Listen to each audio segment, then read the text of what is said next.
우리에게 주시는 말씀은 신약성경 마태복음 14장 22절부터 33절 말씀입니다. 예수께서 즉시 제자들을 재촉하사 자기가 무리를 보내는 동안에 배를 타고 앞서 건너편으로 가게 하시고 무리를 보내신 후에 기도하러 따로 산에 올라가시니라.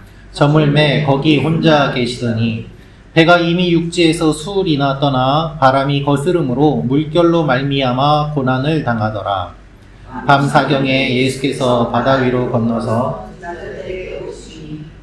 제자들이 그가 바다 위로 걸어오심을 보고 놀라 유령이라 하며 무서워하여 소리 지르거늘 예수께서 즉시 이르시되 안심하라 나니 두려워하지 말라. 베드로가 대답하여 이르되 주여 만일 주님이시거든 나를 명하사 무리로 오라 하소서 하니 물 위로 걸어서 예수께로 가되 바람을 보고 무서워 빠져가는지라 소리질러 이르되 주여 나를 구원하소서 하니 예수께서 즉시 손을 내밀어 그를 붙잡으시며 이르시되 믿음이 작은 자여 왜 의심하였느냐 하시고 배에 함께 오름에 바람이 그치는지라. 배에 있는 사람들이 예수께 절하며 이르되 진실로 하나님의 아들이로소이다 하더라. 아멘. 말씀 위에 잠깐 기도하겠습니다. 아버지 하나님, 예배가 시작되었고 찬양을 드리고 기도를 드리고 이제 주님의 말씀에 귀를 기울입니다. 말씀하여 주시고 말씀이 들리게 하시고 말씀 붙잡고 기도하게 하여 주옵소서. 예수님의 이름으로 기도합니다. 아멘. 성경을 가져오신 분은 성경을 들어주시고요. 성경이 없는 분은 오른손을 들고 한번 따라해 주시면 좋겠습니다. 이 성경은 하나님이 나에게 주신 말씀입니다.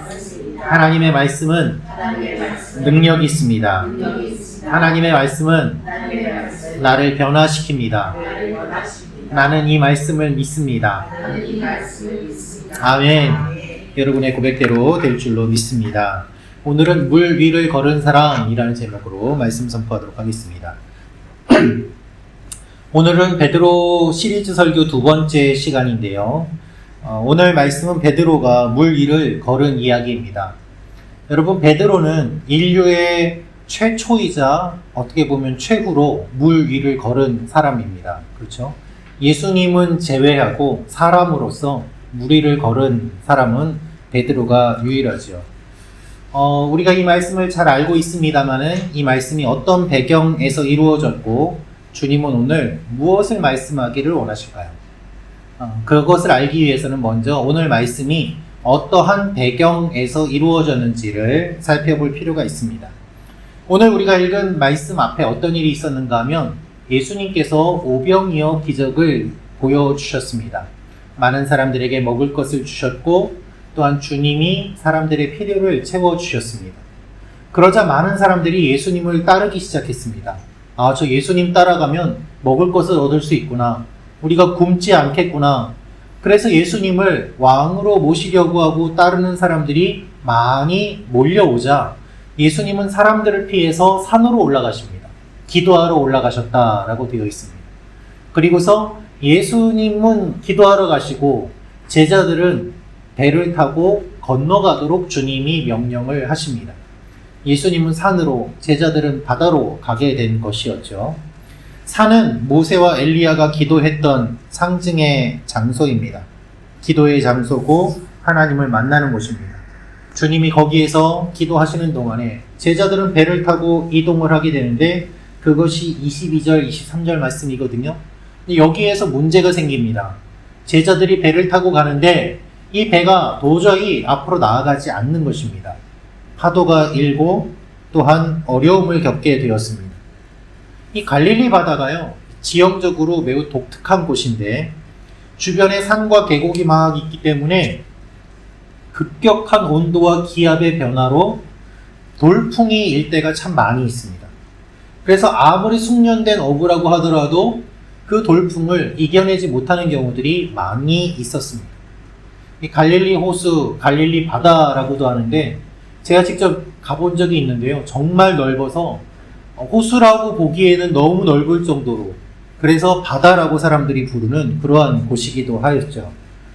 자연이 언제나 변화하기 때문에 인간의 힘으로는 이 문제를 해결하지 못하는 그런 일들을 자주 겪게 됩니다.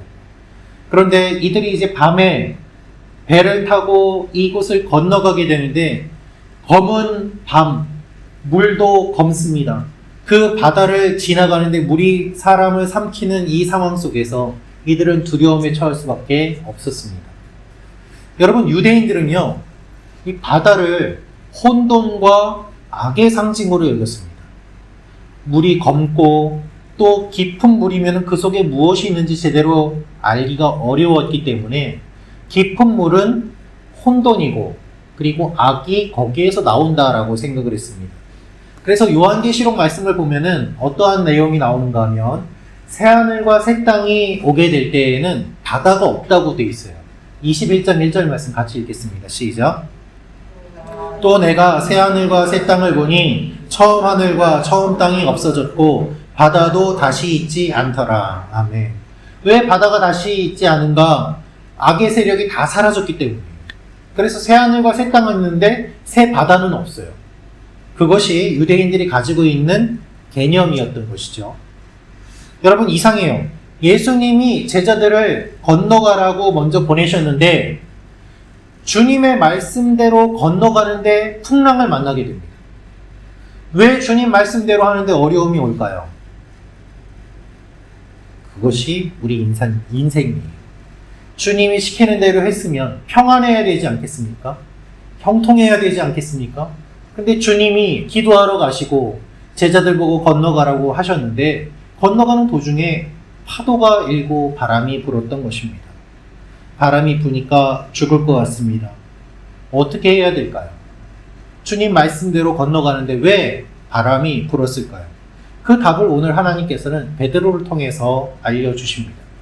우리 마태복음 14장 28절 29절 말씀 다시 한번 읽어보겠습니다. 시작. 베드로가 대답하여 이르되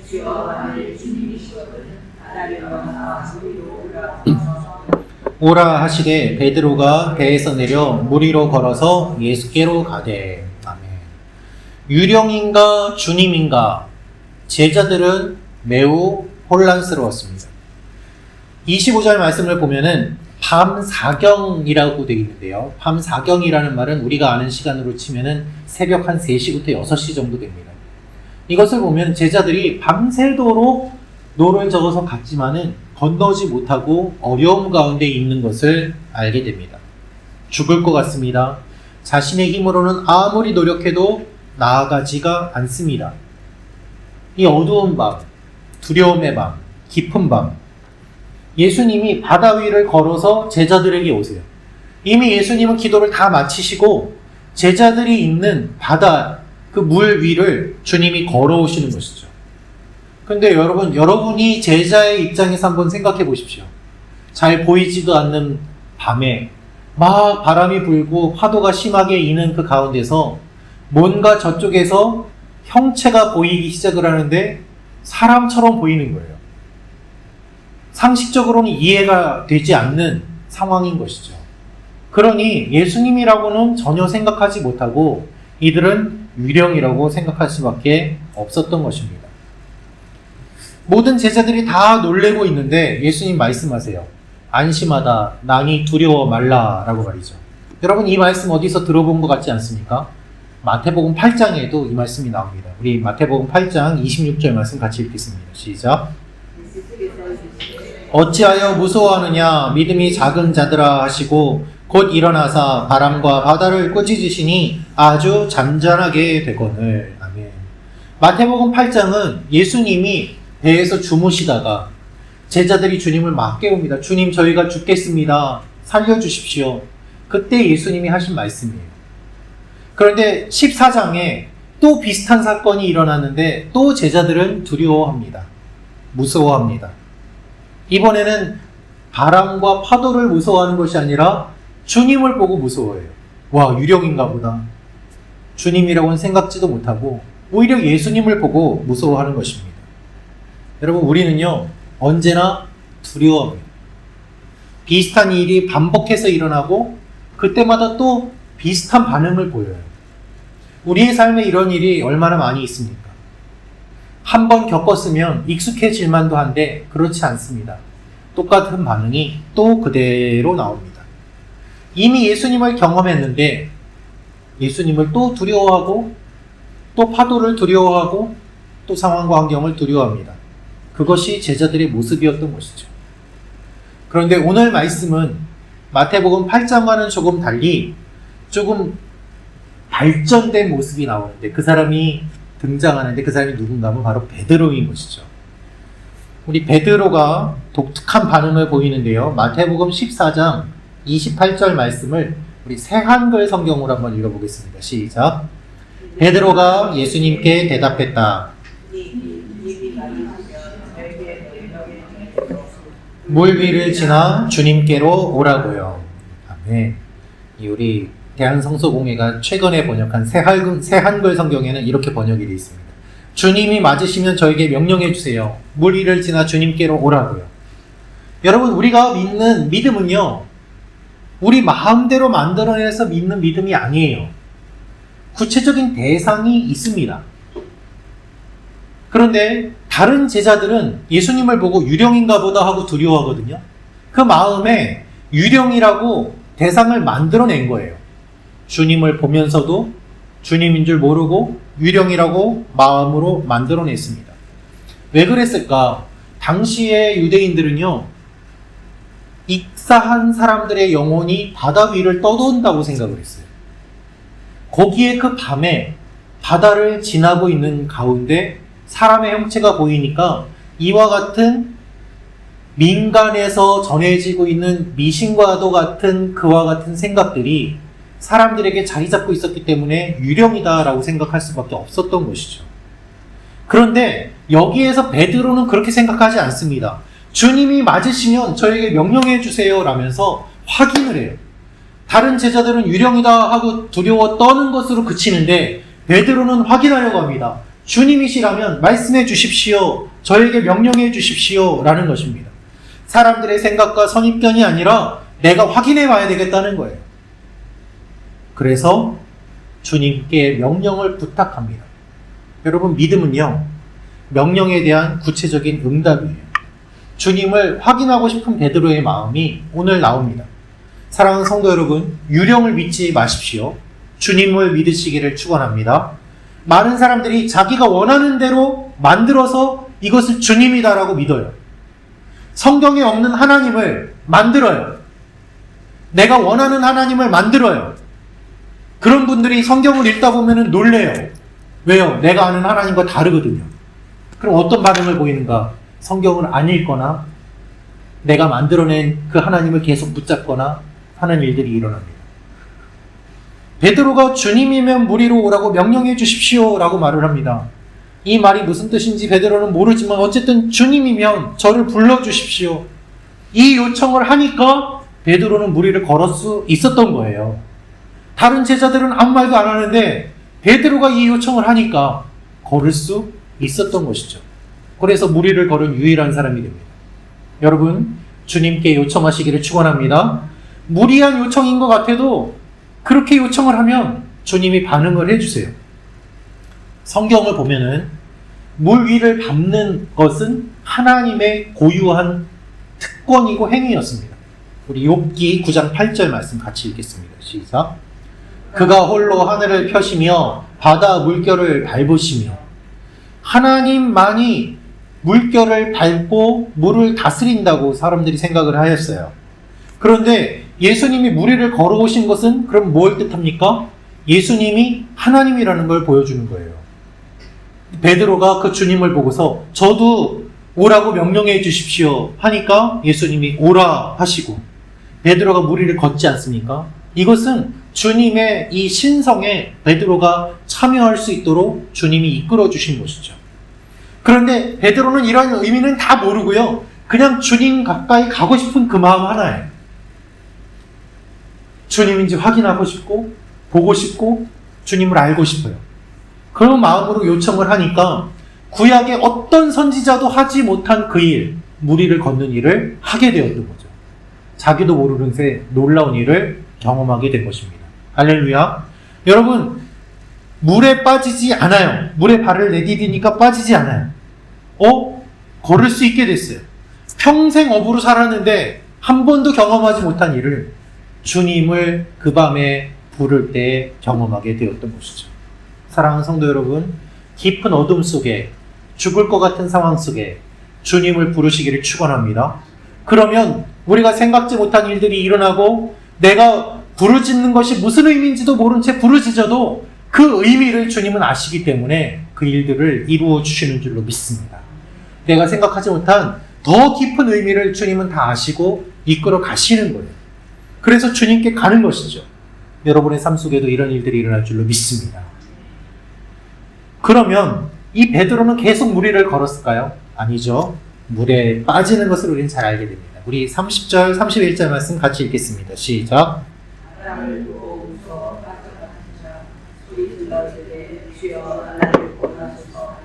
예수께서 즉시 손을 내밀어 그를 붙잡으시며 이르시되 믿음이 작은 자여 왜 의심하였느냐 하시고. 여러분, 베드로의 시작은 좋았습니다. 무리를 걸었지 않습니까? 그가 주님을 보고 주님께 가까이 가는데 이 무리를 걸어서 가게 됩니다. 얼마나 걸었는지는 정확하게 모르지만 예수께로 가되라는 표현을 보면은 그냥 발을 딛고서 한두 발짝 가다가 빠진 것이 아니라 어느 정도 걸어갔음을 우리가 짐작해 볼 수 있습니다.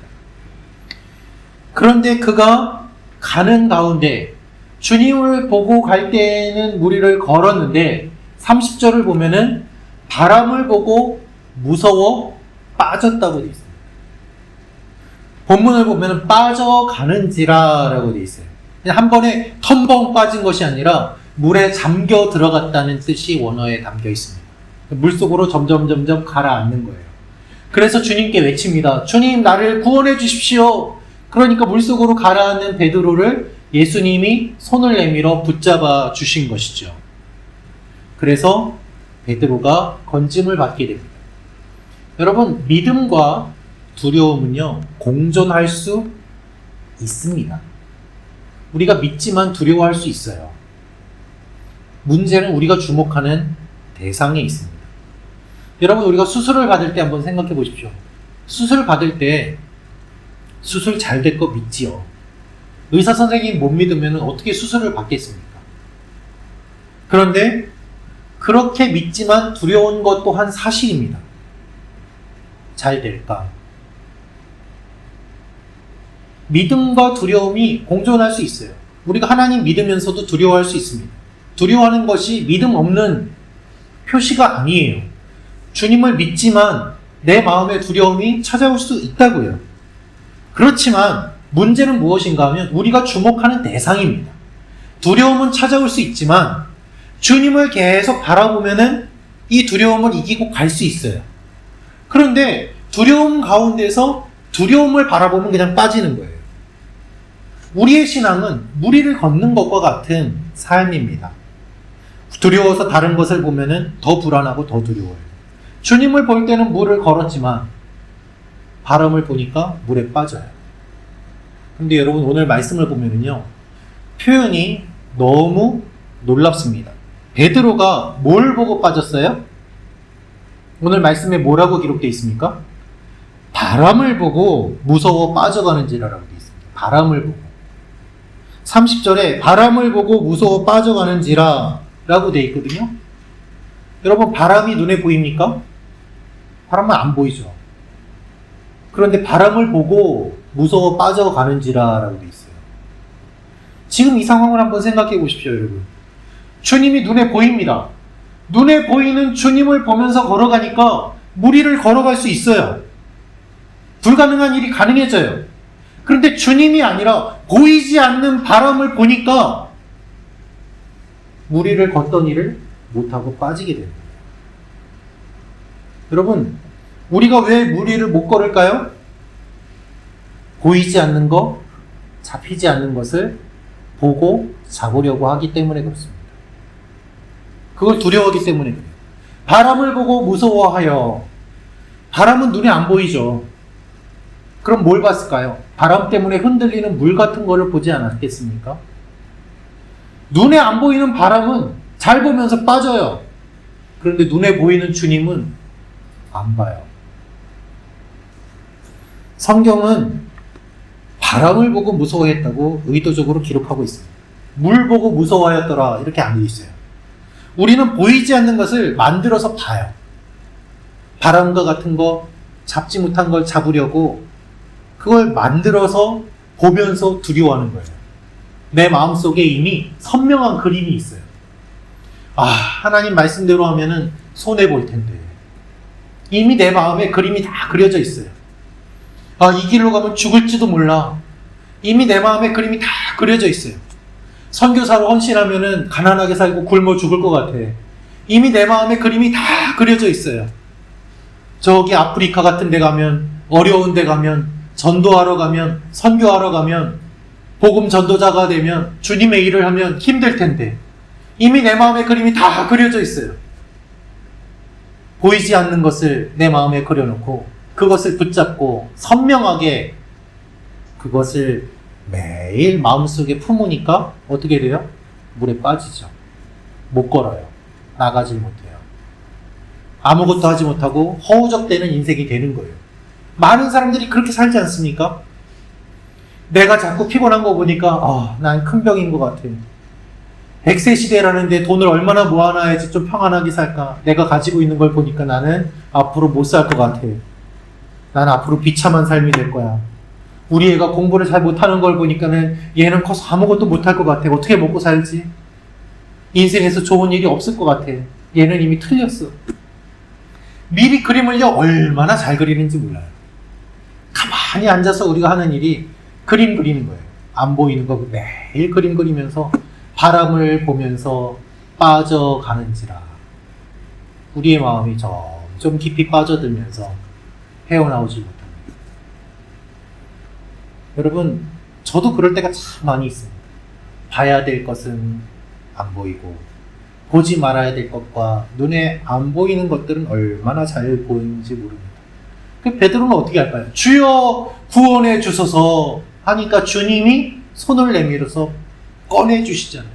너 거기 있으면 안 돼 라고 꺼내주시는 거예요. 뭘 보고 빠지느냐라는 거예요. 여러분, 오늘 말씀을 보면은 즉시라는 표현이 2번 나옵니다. 제자들이 예수님이 걸어오심을 보고 유령이라 하면서 무서워하여 소리 지르니까 예수님이 즉시 이르시되 나니까 두려워하지 말라. 베드로가 물에 빠져서 주여 구원해 주소서 하니까 예수님이 즉시 손을 내밀어 건져주세요. 즉시. 야, 너 나 안 믿었지? 너 물 좀 먹어봐라. 너 물 좀 먹고 좀 정신을 좀 차려야 돼. 너는 왜 그렇게 믿음이 없냐? 주님이 그렇게 하신 게 아니라 베드로의 두려움을 아시고 즉시 손을 내밀어 구원해 주셨어요. 여러분, 이분이 우리 주님이세요. 그러면서 주님은 말씀하십니다. 믿음이 작은 자여 왜 의심하였느냐? 다른 거 보니까 의심이 되는 거죠. 주님 보면 의심이 안 되는데 다른 거 보니까 의심이 되는 거예요. 사랑하는 성도 여러분, 여러분은 무엇을 보고 계십니까? 보이지 않는 바람을 보고 계십니까? 아니면 보이는 주님을 보고 계십니까? 주님은 유령이 아니에요. 실제하는 분이세요. 주님이 우리 손을 잡아주십니다. 주님이 불러서 여러분이 이 저녁에 나오신 것 아니겠습니까? 그러면 주님을 봐야죠. 내 문제를 뛰어넘는 주님의 그 은혜와 능력을 보며 나아갈 때 주님이 이 밤에 우리의 손을 붙잡아 주시지 않겠습니까? 그래서 주님이 이 베드로를 건져주시니까 어떤 일이 일어났을까? 바람이 그쳤습니다. 우리 32절 33절 말씀 같이 읽겠습니다. 시작. 배에 함께 오르사 바람이 그치는지라 배에 있는 사람들이 예수께 절하며 이르되, 여러분, 예수님이 베드로의 손을 잡고 배에 오르니까 어떻게 됩니까? 바람이 그쳤어요. 바람을 보고 물에 빠졌는데 예수님과 같이 배에 오르니까 바람이 그쳐버렸어요. 끝난 거예요. 바람을 보고 두려워했는데 바람이 멎었으니 이제 두려워할 일이 없죠. 그냥 주님만 계속 보면 됩니다. 마태복음 8장에도 기록이 되어 있지만 바람을 잔잔하게 하시는 이 주님의 모습이 다시 등장을 합니다. 이 주님이 메시아임을 드러냅니다. 자연을 주관하시는 주님의 그 능력을 보여주시는 것이죠. 그 예수님이 베드로의 손을 잡아주시고 배로 올려주시고 베드로가 그 좁은 배에 들어왔을 때 바람이 멈추게 되는데요. 여러분, 베드로가 이 넓은 바다를 걸을 때 그는 거기에서 안정을 취하지 못했습니다. 불안했습니다. 주님 보고 걸어가지만 언제 빠질까? 그가 안심하고 안정을 취한 곳은 어디입니까? 작은 배예요. 흔들리는 배예요. 이것이 얼마나 역설적입니까? 넓은 곳을 걸어갈 때, 주님 보고 걸어갈 때는 불안해하고 흔들리는 배에 자기 몸을 맡기는 그 상황이 오히려 안정감을 누리고, 그것이 우리의 삶의 모습인 것이죠. 주님은 우리를 넓은 곳으로 인도하시는데, 새로운 곳으로 인도하시는데, 우리가 알지 못하는 푸른 초장과 쉴만한 물가로 인도하시는데, 우리는 두려워서 안심하지 못하고 불안해하고 주님을 의심합니다. 그럼 어디에서 안심할까요? 좁은 배에서 안심하는 거예요. 내가 아는 좁은 세계, 여기가 내가 있을 곳이다. 안정감을 누리고 만족하면서 살아갑니다. 그것이 우리의 모습이에요. 그래서 더 깊고 넓은 바다로 나아가지 못하고 바닷가에서 조약돌만 가지고서 노는 것이 우리의 모습인 것이죠.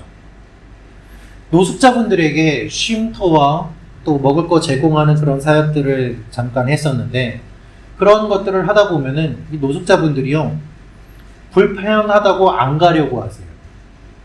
쉼터로 안 갑니다. 그럼 어디가 편한지 물어보면요, 그분들이 편한 곳은 골판지 상자 위에요. 그냥 본인이 매일 누워서 자는 길바닥 위에 골판지 상자 하나 깔아놓고 누워서 자는 거기가 제일 편한 거예요. 자신이 아는 곳, 익숙한 곳에 머무르면서 만족합니다. 왜 그럴까요? 실패를 경험했으니까. 거기 가면은 실패했던 경험이 떠오르고, 아, 나는 실패했으니까 다시는 그 일을 안 할 거야. 나는 그 일이 싫어, 무서워, 두려워, 그냥 내가 아는 이 세계가 좋아. 거기에 안주하는 것이죠. 사랑하는 성도 여러분, 여러분은 오늘 말씀을 읽으시면서 어떠한 생각이 드십니까? 야, 베드로가 물에 빠졌어. 아유, 그럼 그렇지. 물에 빠진 베드로는 실패한 사람일까요? 믿음이 작은 사람일까요? 보통 그렇게 생각하죠. 주님이 어찌하여 의심하느냐, 믿음이 적은 자야 말씀하셨으니까요. 그러나 여러분, 다른 제자들 생각해 보십시오. 다른 제자들은 한마디도 안 했어요. 아무 말도 안 했어요.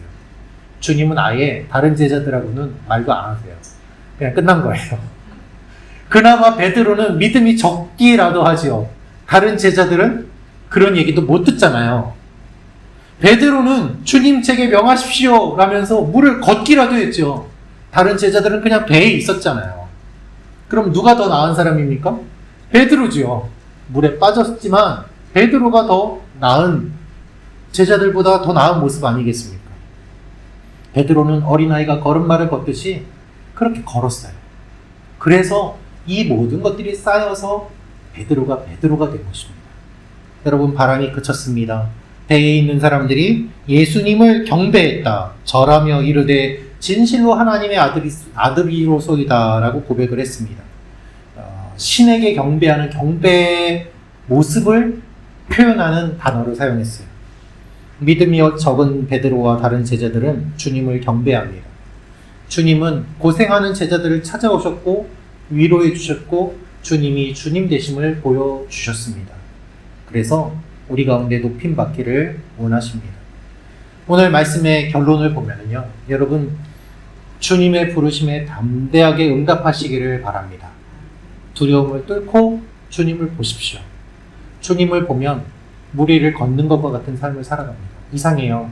가진 게 없는 것 같은데 나누어줘도 자꾸 뭐가 생겨요. 그리고 가진 게 없는 것 같은데 뭔가 자꾸 새로운 일들이 생겨요. 실패하더라도 주님의 손을 잡으십시오. 주님이 다시 일으켜주세요. 그리고 주님은 우리의 주님이 되셔서 우리를 인도해 주십니다.